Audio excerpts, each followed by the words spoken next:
Hello friends, நம்மளோட favourite serial மகாநதியில் இன்றைக்கி என்னெல்லாம் நடந்து டாட்டா ரிவ்யூ பார்க்கலாம்.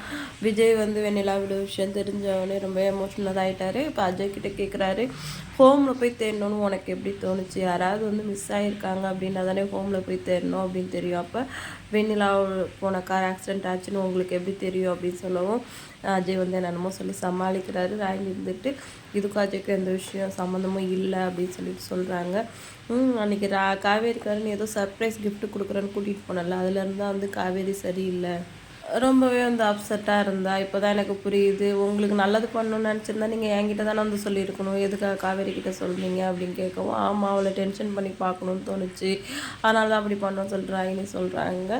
சரி லீவ் இட் விடு, அதுக்கப்புறம் நான் பார்த்துக்கிறேன், இப்போ நீ தள்ளு, உண்மையை சொல்கிறான், உனக்கும் வந்து வெண்ணிலாவோட ஆக்சிடென்ட் விஷயத்துக்கு என்ன சம்மந்தம் இருக்குது அப்படின்னு கேட்கவும், பயத்தில் வந்து அஜய் எங்கள் அப்பா தான் வந்து அவுட் ஹவுஸில் இருந்த வெண்ணிலா ஃபேமிலியை வந்து மிரட்டி அனுப்பிச்சார், ஆனால் ஆக்சிடெண்ட்டுக்கு அவருக்கு எந்த சம்மந்தமும் இல்லை, அந்த வேன் டிரைவரை வச்சு அவங்க வந்து கண்டுபிடிச்சாரு, எங்கள் அப்பா தான் வந்து வெண்ணிலா ஹோமில் இருப்பாங்கன்னு சொன்னதுன்னு அஜய் வந்து உண்மையை வளரிடுறாரு.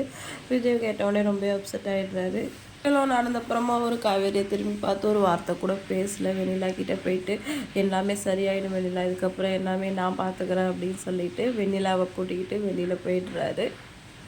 காவேரி வந்து அழுதுட்ருக்காங்க. தாத்தாவும் பாட்டியும் வந்து காவேரி திட்டுறாங்க, என்னம்மா வேலை பண்ணி வச்சுருக்கேன், உனக்கு உண்மை தெரிஞ்சப்போ நீ எங்ககிட்ட தானே வந்து சொல்லியிருக்கணும், நாங்கள் ஏதாவது மாற்ற ஏற்பாடு பண்ணியிருப்போம்ல, இந்த மாதிரி பண்ணி வச்சுருக்கேன் அப்படின்னு சொல்லிட்டு கேட்கவும் காவேரியால் பதிலே சொல்ல முடியல. காவேரி அழுதுகிட்டே போயிடுறாங்க. அப்போ பாட்டி வந்து கீழே கடந்த டாக்குமெண்ட் பார்த்து இது என்னன்னு கேட்கவும், இது என்னோடது தான், நான் பார்த்துக்கிறேன் அப்படின்னு சொல்லிட்டு தாத்தா வந்து சமாளிச்சிடுறாரு. அடுத்ததாக வந்து கங்கா வந்து காவேரியை போய் திட்டுறாங்க, பார்த்தியா நான் கேட்டது தானே தாத்தா பாட்டி கேட்டாங்க, பொண்ணால் பதில் சொல்ல முடிஞ்சிச்சா அப்படின்னு சொல்லிட்டு, எனக்கு இந்த அளவுக்கு வந்து அவர் எமோஷனல் ஆவாருன்னு தெரியாதுக்கா அப்படின்னு சொல்லவும், நெருப்புனா சுடுன்னு சொன்னால் நம்பணும், தொட்டு தான் பார்ப்பேன்னா இப்படி தான் அவசரப்படணும் அப்படின்னு சொல்லவும், காவேரி இன்னும் தெம்பு அழறாங்க, அழாதடி அப்படிங்கிறாங்க.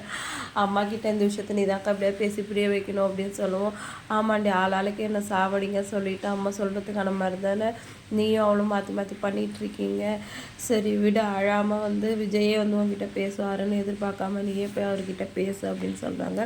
சரிக்கா இன்றைக்கி தானே அவர் வெளில போயிருக்காரு, எப்படி வீட்டுக்கு வரணும்ல, நான் வந்தோடனே பேசுகிறேன் அப்படின்னு சொல்லிட்டு காவேரி சொல்கிறாங்க. அப்போ தாத்தா வராரு, ஏம்மா இந்த விஷயம் தெரிஞ்சோடனே நீ என்கிட்ட சொல்லியிருந்தேன், பாட்டி சொன்ன மாதிரி நாங்கள் எதாவது மாற்றி ஏற்பாடு பண்ணியிருப்போம், இந்த மாதிரி பண்ணி வச்சுக்க, நீ விஜய் இப்போ தான் வாழ ஆரம்பிச்சிருக்கீங்க, இந்த டைமில் தான் நான் கொஞ்சம் சந்தோஷமாக இருந்தேன், இந்த டைம் பார்த்து இப்படி பண்ணி வச்சுருக்கேன் அப்படி சொல்லிட்டு தாத்தா வந்து காவேரிகிட்ட பேசிட்டு, சரி விடு இந்த பிரச்சனையை நான் பார்த்துக்கிறேன் அப்படின்னு சொல்லிடுறாரு. இன்றைக்கி எபிசோட் வந்து இதோட முடிஞ்சிருச்சு. ஆல்ரெடி நம்ம ப்ரோமோ பார்த்துட்டோம்.